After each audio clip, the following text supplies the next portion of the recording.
Ce drôle d'engin a tout de la baleine qui a inspiré son nom.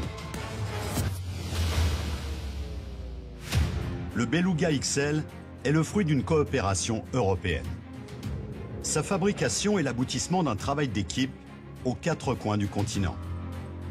Mais comment faire pour que cet incroyable puzzle se réalise en temps et en heure?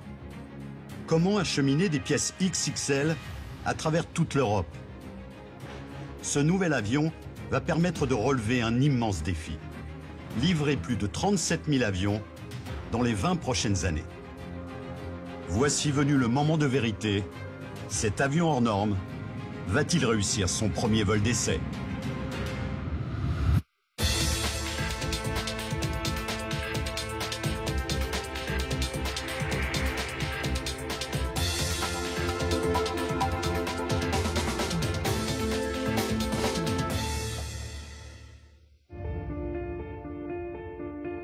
Toulouse, 19 juillet 2018, 9 h. Ce matin-là, les immenses usines Airbus sont étrangement calmes. C'est sur le tarmac, à quelques dizaines de mètres, que se presse une foule de plusieurs centaines de personnes. Tous les employés d'Airbus et leurs partenaires européens sont là. Cela fait 4 ans qu'ils unissent leurs efforts pour ce moment. Dans moins de 2 heures, le Beluga XL devrait, si tout se passe bien, s'élever dans les airs. Pour en arriver là, des centaines de millions d'euros d'investissement et le travail de milliers de gens ont été nécessaires.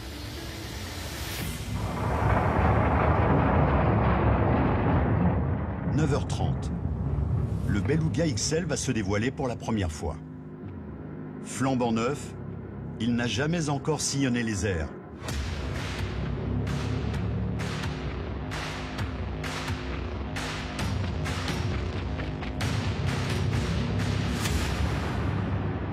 Pour fabriquer cet avion, l'Europe fonctionne comme une véritable méga factory. En France, Stelia fabrique la porte-cargo et le cockpit. En Espagne, Aernova se charge de la dérive et des panneaux arrière. En Allemagne, De Hard est responsable du fuselage supérieur. En Grande-Bretagne, Rolls-Royce fournit les moteurs. Et bien sûr, en France, Airbus assemble le Beluga XL. C'est là que ce véritable mécano géant prend forme. Donc nous avons choisi une équipe essentiellement composée de partenaires européens de façon à réaliser ensemble cet avion et de répondre au challenge de cet avion dans les temps, dans les coûts. Le Beluga, c'est vraiment un projet européen, mais pas seulement. Il y a quasiment la moitié de la planète qui a participé, dont beaucoup en Europe, bien sûr. C'est ça qui a rendu le travail passionnant. Toutes ces différences culturelles, ces échanges en anglais et en français, ça aussi, ça a été un vrai défi. Le Beluga XL est un des plus gros avions jamais construits. À vide, il pèse plus de 127 tonnes. Il fait 63 mètres de long, la taille de 2 baleines bleues, et 18 mètres de haut, l'équivalent d'un immeuble de 3 étages. Il peut emporter jusqu'à 51 tonnes, le poids de 34 voitures.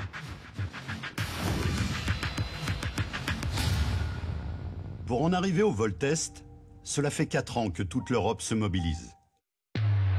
Comme en Espagne, où sont produits les panneaux arrière du Beluga XL. Nous sommes à Berantevilla, dans les usines de l'entreprise Aernova.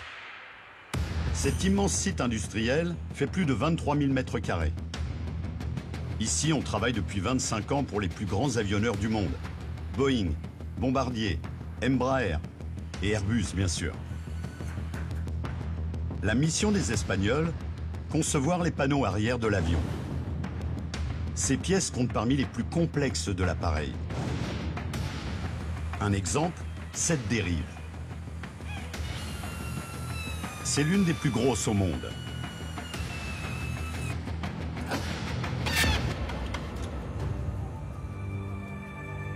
Au programme aujourd'hui, une manœuvre délicate, supervisée par Luis Lizarduy, le responsable de production.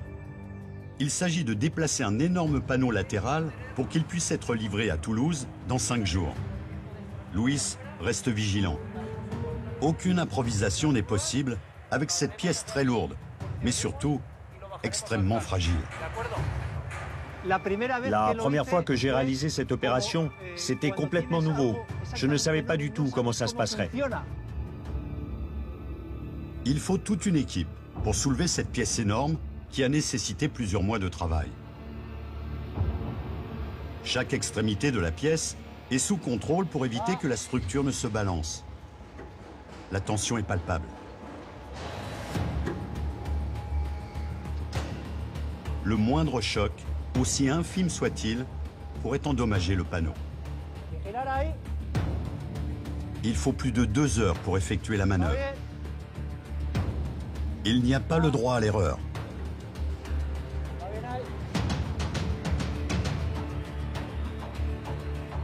La pièce doit être placée parallèlement au sol avec la plus grande attention.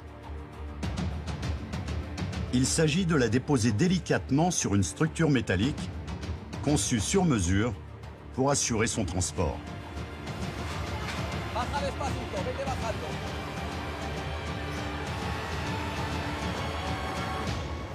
Mais l'opération la plus compliquée reste à effectuer.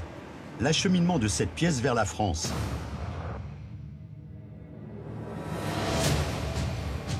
Transporter ces mégastructures est un véritable cauchemar logistique. Policiers, gendarmes sont mobilisés. Il faut mettre sur pied un convoi exceptionnel. Ce n'est pas rien de déplacer ces immenses pièces sur les routes. Pour les riverains et les automobilistes, ce convoi constitue un danger non négligeable. Il arrive qu'en raison de leur largeur, les camions effleurent les murs de certaines maisons. À une vitesse de 26 km/h en moyenne, il faut 4 jours, en passant les montagnes des Pyrénées, pour aller de Bérantes-Villa à Toulouse. Ce voyage est risqué.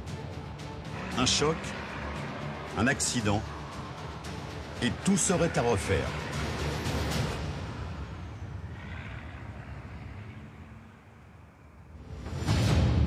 Pour en arriver là, Airbus a décidé il y a 4 ans de mettre sur pied une organisation de travail inédite dans toute l'histoire de l'aéronautique.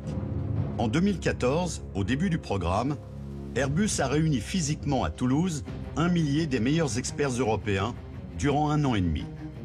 Objectif, leur permettre de communiquer, de collaborer facilement afin d'anticiper le moindre imprévu et de résoudre tout de suite le moindre problème.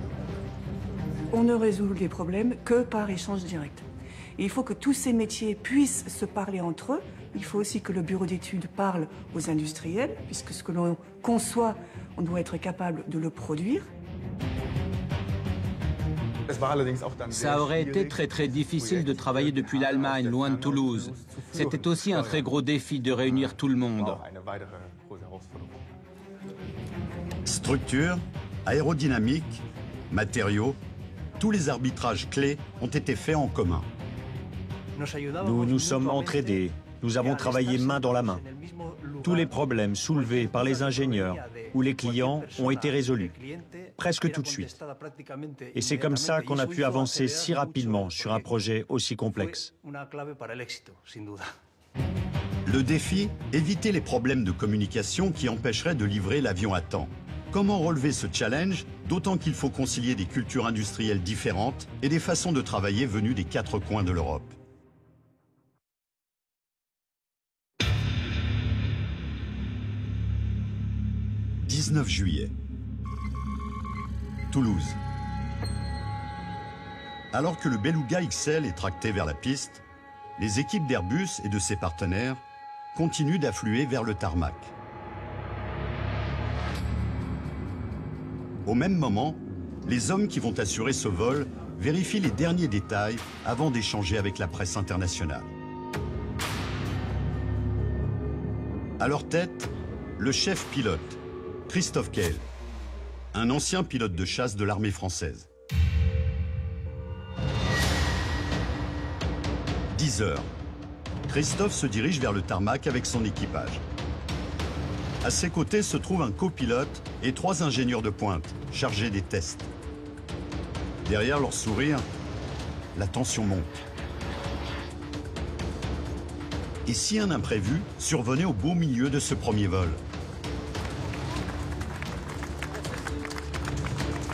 Les membres d'équipage entrent dans l'avion par une petite trappe située sous le ventre du beluga. Dans leur tête, une seule question. Comment cet avion, parmi les plus gros du monde, va-t-il se sortir de ce vol d'essai? On se retrouve tous les 5, on a beaucoup travaillé et on arrive à un moment, le premier vol, qui est un peu un aboutissement. Ce vol est le fruit d'une véritable coopération. Mais pourquoi les Européens se sont-ils lancés dans cette entreprise démesurée? Pour comprendre ce défi, il faut revenir près d'un demi-siècle en arrière. Nous sommes dans les années 70. Le trafic aérien explose. Airbus utilise alors le Super Guppy pour transporter les pièces de ses avions en construction. Mais cet avion peu maniable montre rapidement ses limites. Alors, dans les années 90, la compagnie innove avec le Beluga ST. C'est le premier avion cargo fabriqué par Airbus. Mais le nombre de passagers augmente encore et encore. Conséquence, le rythme des commandes et des livraisons explose. De 100 avions livrés en 1990, on passe à 800 avions en 2018, soit 8 fois plus. Un des modèles les plus récents, c'est l'A350, une véritable révolution technologique. D'ici 2024, la compagnie doit en livrer 30 exemplaires rien qu'à Emirates. Mais voilà, à Toulouse, les cadences de production sont littéralement saturées. L'année dernière, par exemple, Airbus a livré plus de 800 avions. En 2019, on prévoit de livrer entre 880 et 890 avions. On est dans un niveau de production qu'on n'avait jamais atteint dans le passé, et on est sur des cadences qui sont extraordinaires. Et le Beluga ST se montre de plus en plus limité. À pleine charge, il ne peut parcourir que 1700 km. En 2014, une évidence s'impose. La compagnie a besoin d'un avion bien plus performant. Un avion capable, par exemple, de charger 2 ailes d'A350 à la fois et non une seule. Mais quelle est la meilleure option? Faut-il construire un tout nouvel engin ou acheter un avion cargo déjà existant sur le marché? Il existe, par exemple, l'Antonov russe, mais il est très lourd et sa soute cargo est trop étroite. Il y a aussi l'avion cargo américain, le Dreamlifter de Boeing. Mais sa soute ne convient pas non plus. Les ingénieurs songent même un temps aux dirigeables, mais ils sont trop lents et très peu fiables. Chez Airbus, on hésite encore. Pendant ce temps, le carnet de commandes continue à s'allonger. Il faut trouver une solution, et la trouver rapidement. Airbus se tourne dès 2014 vers un autre de ses partenaires historiques, De Haard. Ces usines sont implantées dans le nord de l'Allemagne, à Varel, près de Brême. De Haard, c'est 50 ans d'expérience en aéronautique. Plus de 400 personnes travaillent dans cette usine. On y fabrique le fuselage supérieur de l'avion. Il est constitué de 9 supercoques. Dans ce hangar de plus de 15 mètres de haut, les supercoques sont mesurées au laser, avec une précision chirurgicale. L'enjeu est que ces pièces s'emboîtent parfaitement sur la base du Beluga XL fabriqué à Toulouse.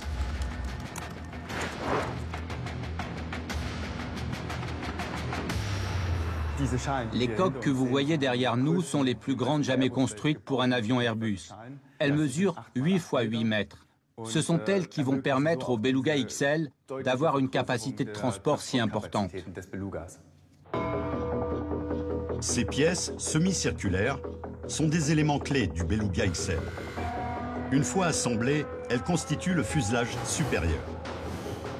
Le défi, obtenir la courbure parfaite pour cette pièce qui est une des plus imposantes de l'avion.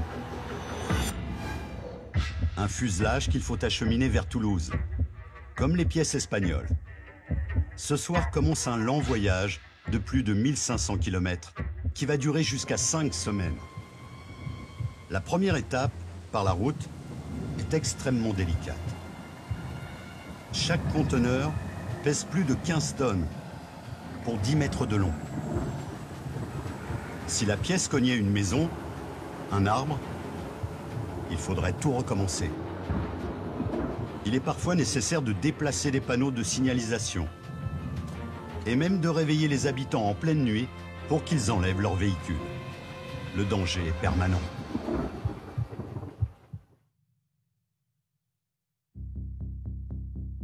Retour au vol d'essai de Toulouse.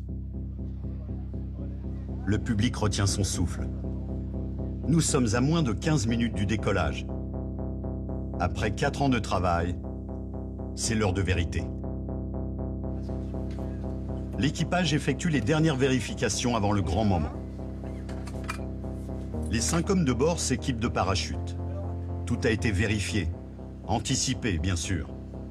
Mais le risque zéro n'existe pas. Notre responsabilité à tous, c'est faire qu'un premier vol soit sûr, mais c'est toujours un premier vol. Quoi qu'on fasse, il y a toujours une incertitude.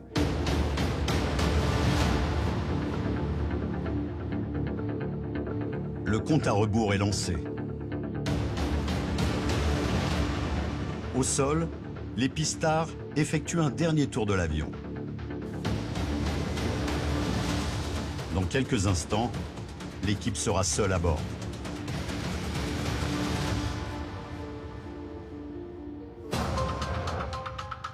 Mais revenons en 2014 à ce moment stratégique. Quel avion Airbus va-t-il choisir pour accélérer sa chaîne de production? Le constructeur fait un choix décisif, construire lui-même son propre supercargo. L'idée du Beluga XL vient de germer. Mais la pression est forte. Nous sommes déjà fin 2014. Et au rythme des commandes, il faut que l'avion soit opérationnel dans moins de 5 ans.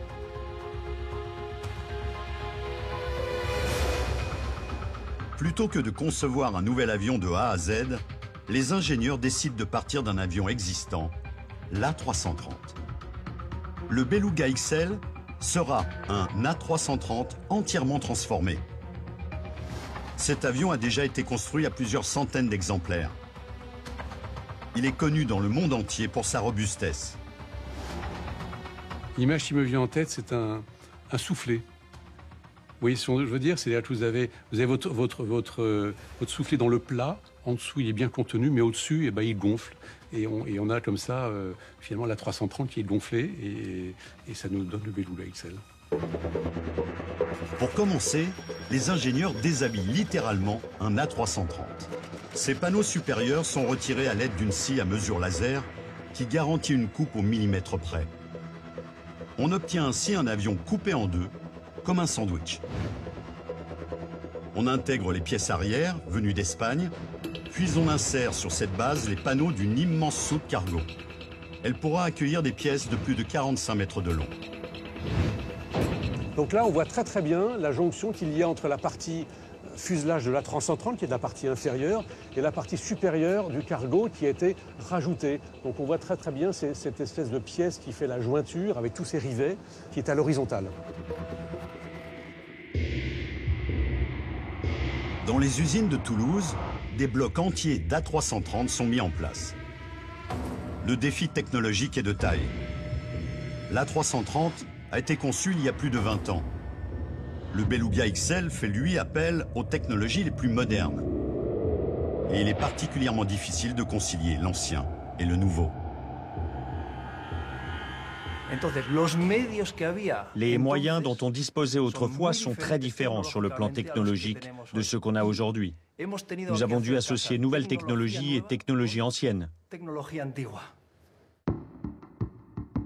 Fin 2016, 2 ans avant le premier vol, il faut réaliser une véritable greffe. Désormais coupé en deux, la base du Beluga XL est positionnée sur un poste dit de conversion. Il s'agit de la préparer à accueillir le fuselage supérieur. Pour cela, 180 cadres sont installés, ainsi que des milliers de rivets. C'est de la précision au centième, même si l'avion pèse des tonnes, on sert quand même des fixations qui sont minuscules comparé à l'avion, si je peux dire. Donc c'est un travail d'équipe en fait, qui donne au final un avion hors norme. À lui seul, cet assemblage mobilise les équipes Airbus pendant 1 an. Des artisans et compagnons de haut niveau, formés spécialement pour le Beluga XL, travaillent sans relâche.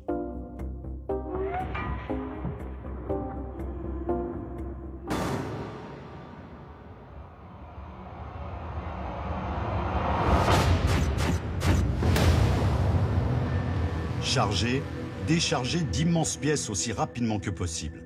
L'efficacité du Beluga XL repose entièrement sur son immense porte-avant. 18 mois avant le vol test. Alors que les équipes espagnoles et allemandes s'activent, les Français ne doivent pas prendre de retard. C'est ici, à Rochefort, sur la côte ouest française, que se trouve l'un des secrets les mieux gardés du Beluga XL. Sa porte cargo. C'est littéralement la plus grosse porte jamais fabriquée en Europe. Airbus a fait le choix d'une porte avant. Le nez de l'avion venant directement s'insérer dans les usines de chargement et de déchargement, cela permet de gagner un temps précieux.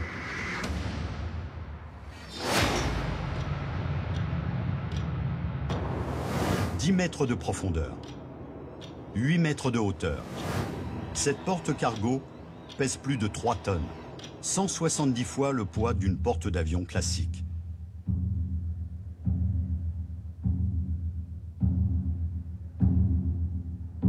Une porte de 130 mètres carrés, c'est comme une énorme voile à l'avant d'un bateau. Donc nous avons à réaliser des essais pour démontrer qu'en cas d'ouverture au sol, la résistance de l'avion ne pose pas de problème face au vent. Quand le Beluga ouvre sa porte, il ne faut pas que la structure de l'appareil soit fragilisée ou endommagée. Une porte ouverte ressemble à une voile de parachute. Que se passerait-il si un vent puissant s'y engouffrait ? À chaque chargement, les 3 tonnes sont soulevées par seulement 2 charnières. L'ouverture se fait en moins d'1 minute 30. Lors de la fermeture, ces lockers répartis sur la partie inférieure assurent un verrouillage parfait. Si la porte s'ouvrait en plein vol, ce serait une catastrophe.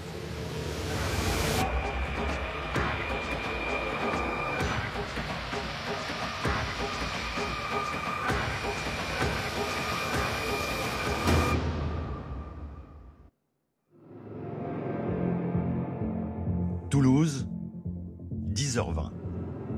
Le décollage est imminent. Dans la salle de contrôle, les équipes sont tendues. Elles n'ont pas le droit à l'erreur.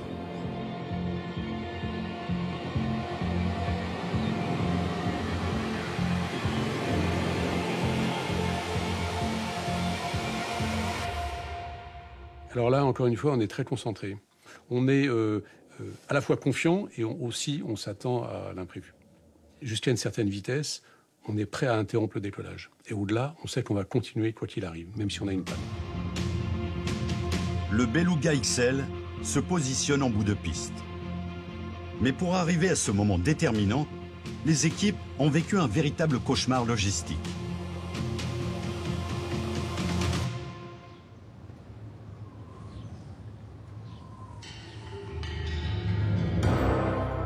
Exemple, comment acheminer vers Toulouse la gigantesque porte fabriquée à Rochefort?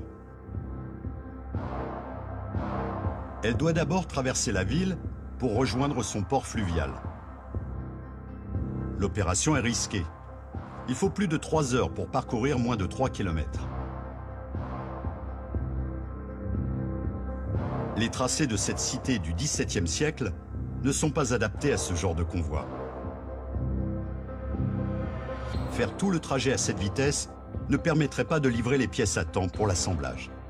D'autant que la traversée de Rochefort coûte à elle seule des centaines de milliers d'euros. Les équipes ont dû trouver une solution plus efficace. Le transport fluvial. Beaucoup plus rapide que la route. Les pièces sont chargées sur ces barges à l'aide d'immenses grues.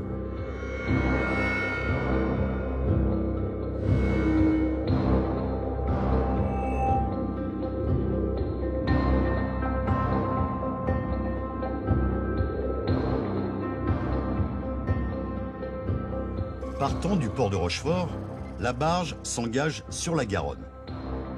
Direction Bordeaux.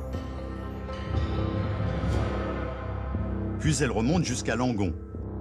Et c'est par la route que s'effectuent les 200 derniers kilomètres jusqu'à Toulouse.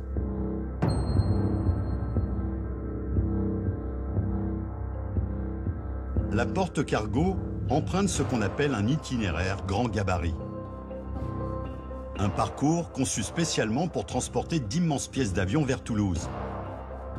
Chaque virage, chaque kilomètre a été précisément calculé.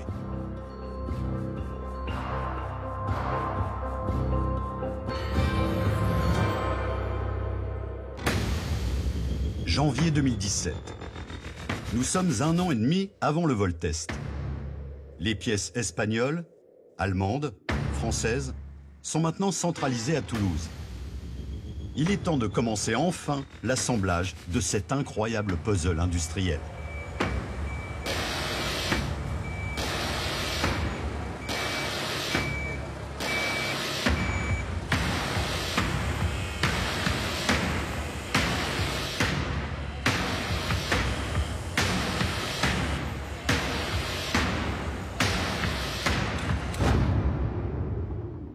On reçoit des pièces de l'Europe entière, d'Espagne, d'Allemagne, et tout ça, ça va permettre d'assembler le beluga. Pour ce Lego géant, c'est l'heure de vérité. Et si les structures fabriquées dans les différentes usines ne s'emboîtaient pas parfaitement?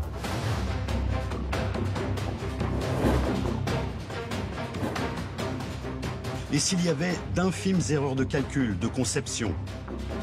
La moindre erreur pourrait remettre en cause l'échéance du premier vol et toutes les livraisons d'avions pour les années à venir.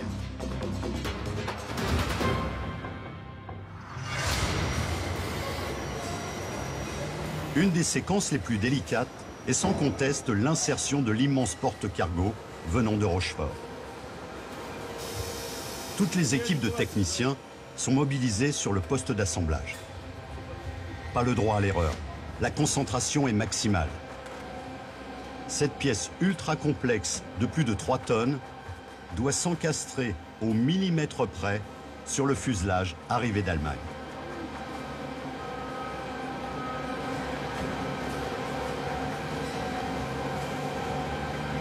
Les équipes doivent tout anticiper. Insertion mécanique, électrique, hydraulique. L'opération se poursuit sous tension toute la matinée. Après des mois de calculs, de tests, d'ajustements, la porte de Rochefort s'emboîte parfaitement avec la structure préparée à Toulouse.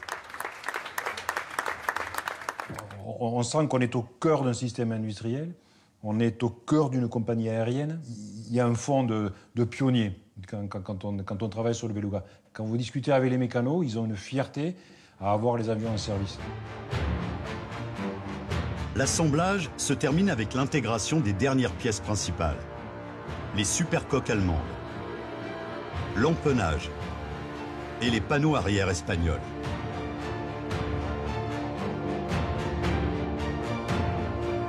Fin 2017, le Beluga XL est assemblé à 75%. Mais il manque encore une pièce clé du puzzle. Une pièce mise au point en Grande-Bretagne, dans les usines Rolls-Royce de Derby. C'est là qu'est fabriqué le moteur qui va équiper le Beluga XL, le Trent 700. Précision, expérience, le savoir-faire des équipes anglaises est reconnu en la matière. Les moteurs Rolls-Royce, c'est 100 millions d'heures de vol en près de 30 ans. Chacun de ces moteurs va pousser le Beluga XL avec une force de 32 tonnes et demie.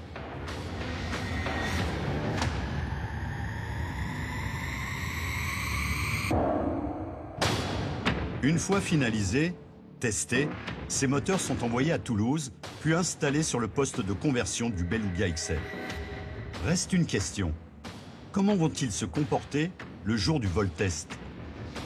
Vont-ils suffire à propulser l'énorme baleine du ciel que constitue le Beluga XL?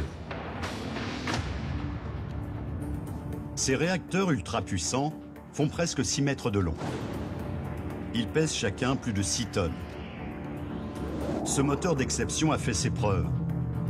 Il équipe des centaines d'A330. Il a accumulé 50 millions d'heures de vol. Après la pose des moteurs et l'installation des systèmes électriques, le Beluga XL est-il fini? Non, loin de là. Juin 2018, une nouvelle phase commence, celle des tests. Il s'agit de voir si l'avion est aussi fiable que prévu, si on peut prendre le risque de le faire décoller. L'appareil va subir de véritables tortures durant plus d'une semaine. Le travail acharné des équipes va-t-il être remis en cause?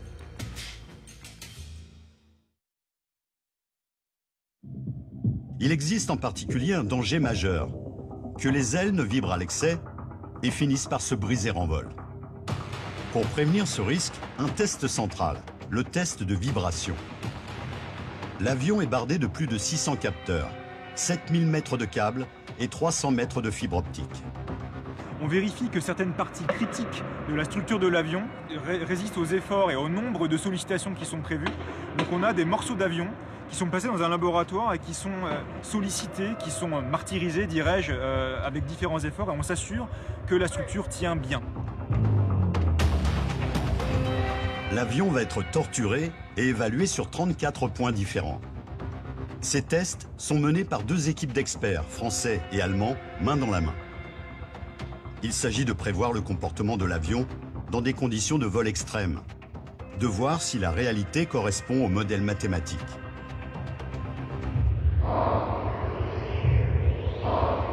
En fait, l'avion est poussé dans ses limites, comme un sportif de haut niveau qu'on ausculterait avant la compétition pour voir s'il est capable, sans risque, de faire son marathon.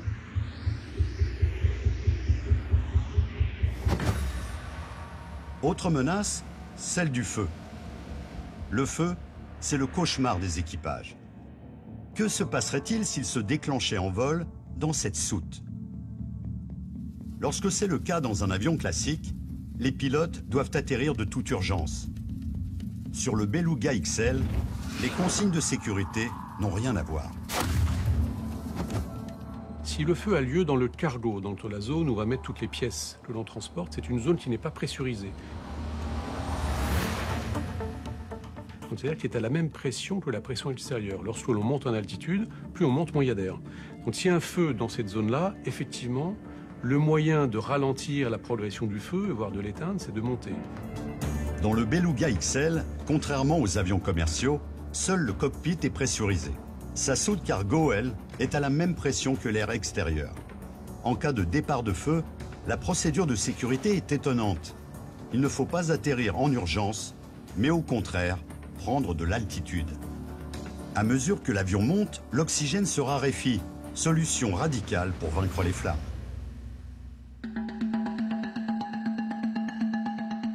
Étape suivante, la peinture. Cette seule opération prendra des dizaines d'heures. La peinture choisie doit améliorer l'aérodynamisme et prévenir la corrosion. Et l'immensité du Beluga XL en nécessite une quantité pharaonique. À la moindre négligence, le fuselage pourrait se corroder et donc se fragiliser. Mais au-delà de cette dimension technique, il y a bien sûr un enjeu central, l'esthétique. Et la façon dont Airbus a abordé le design fut une première. Comme à chaque programme, les designers d'Airbus proposent différentes couleurs, différents dessins sur l'avion. Donc il y avait plusieurs designs qui ont été proposés, un design tout rose, un design tout bleu.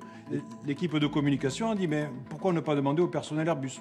Et ça a été un succès extraordinaire. Il y a plus de 21 000 personnes qui ont répondu. Et donc le sourire que vous voyez partout dans les airs. eh ben c'est le personnel Airbus qui l'a choisi. Et le personnel d'Airbus a fait preuve d'une audace sans précédent. Cet œil de beluga, ce sourire, tout rappelle le magnifique mammifère des mers. Et il contribue déjà au rayonnement du Beluga XL dans le monde entier.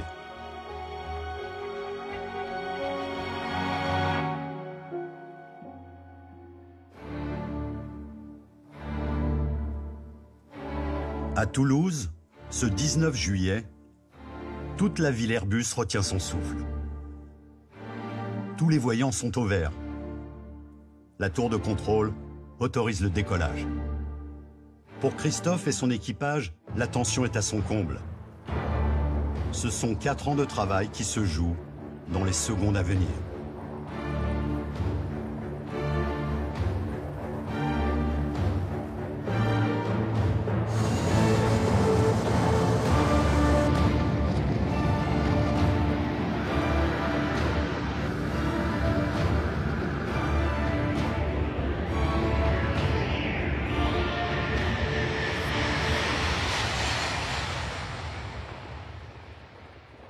À 10h30 précise, le mastodonte s'élève enfin dans les airs pour la toute première fois.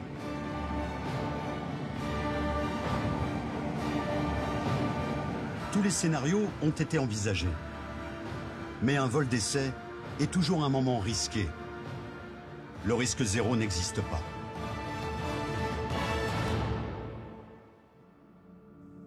On se souvient de ce 30 juin 1994. C'était un vol test d'A330. Après quelques minutes, l'équipage effectue une simulation de panne de moteur gauche après avoir engagé le pilote automatique. L'avion embarque vers la gauche et le commandant de bord ne parvient pas à reprendre le contrôle. Bilan, 7 morts et des nouvelles règles pour sécuriser le pilotage de l'A330. Mais aussi une leçon. Ne jamais prendre un vol test pour acquis. Après le décollage et quelques minutes de vol, le Beluga XL semble se comporter de façon satisfaisante. Mais au sol, les ingénieurs sont tendus. À l'été 2015, alors que le programme était très avancé, des calculs ont fait apparaître un gros problème de stabilité. La prise au vent de l'énorme bosse avant a obligé les équipes à se remettre en question. Car sans stabilité optimale, il y a un risque, perdre le contrôle de l'appareil.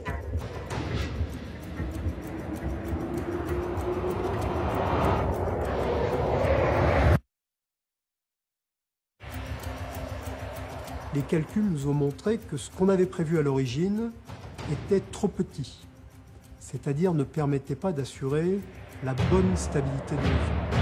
Pour minimiser ce danger, les ingénieurs ont dû trouver une solution surprenante. Et la trouver rapidement. Ajouter à la base de l'A330 2 ailerons arrière et 2 ailerons sur le fuselage inférieur. Cela doit améliorer considérablement la pénétration dans l'air du Beluga XL. Après une quinzaine de minutes de vol, l'équipage est satisfait des réactions de l'avion. Au sol, les ingénieurs sont soulagés. Christophe et son équipe commencent alors une batterie d'essais.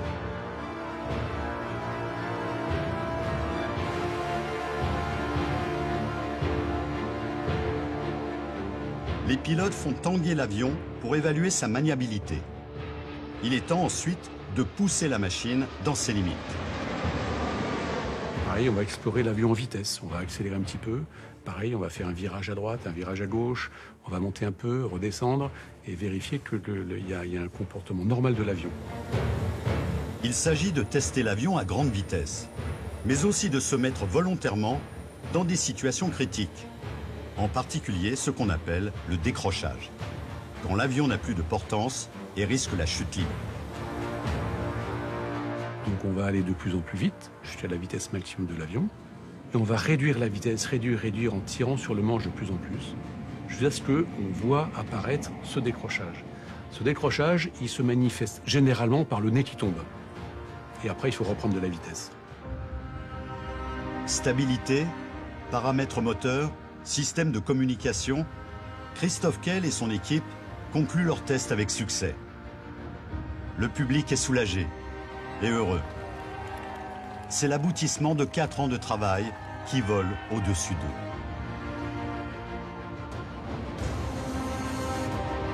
Le Beluga XL peut maintenant atterrir en toute sécurité.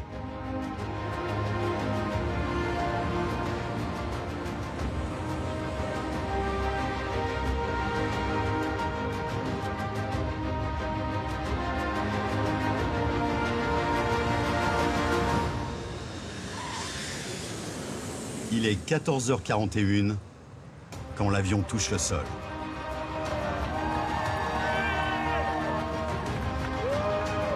Le Beluga XL vient saluer son public.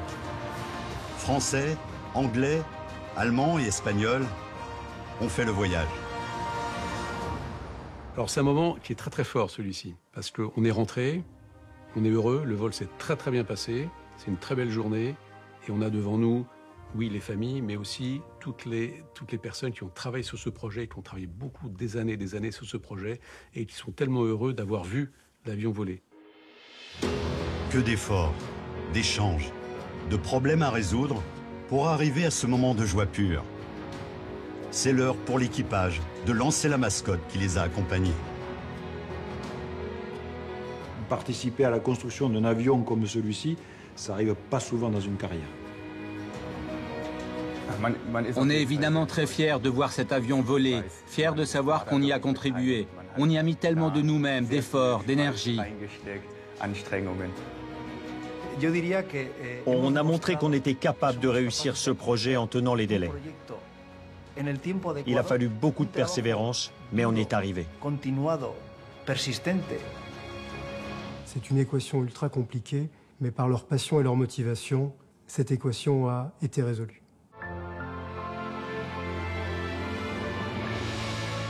Le Beluga XL est en effet le résultat d'un défi incroyablement exigeant.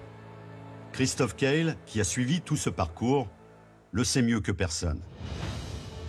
Défi industriel, mais aussi logistique, financier et technologique.